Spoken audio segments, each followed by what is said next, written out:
यदि हम अपने पापों को मान लें तो वह हमारे पापों को क्षमा करने और हमें सब अधर्म से शुद्ध करने में विश्वास योग्य और धर्मी है।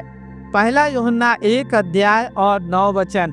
इस वचन के भरोसे बिना मसीह जीवन में आगे बढ़ना लगभग नामुमकिन होगा।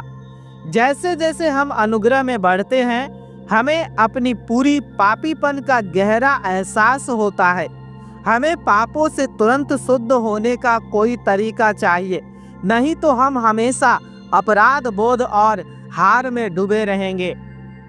पाप परमेश्वर के बच्चों के जीवन में संगति को तोड़ देता है और वह संगति तब टूटी रहती है जब तक पाप स्वीकार नहीं किया जाता और छोड़ा नहीं जाता।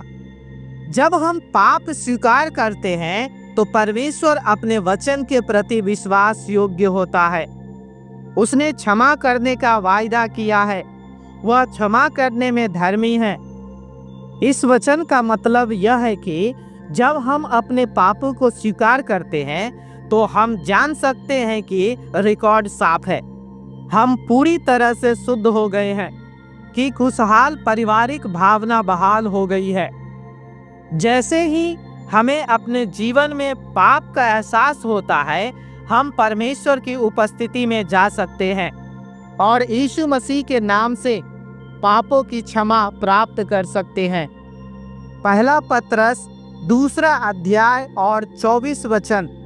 वह आप ही हमारे पापों को अपनी देह पर लिए हुए क्रूस पर चढ़ गया, जिससे हम पापों के लिए मरकर धार्मिकता के लिए जीवन बिताए।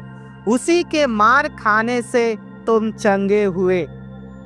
पहला तीमुथियुस 1 अध्याय और 15 वचन। यह बात सच और हर प्रकार से मानने के योग्य है कि मसीह यीशु पापियों का उद्धार करने के लिए जगत में आया।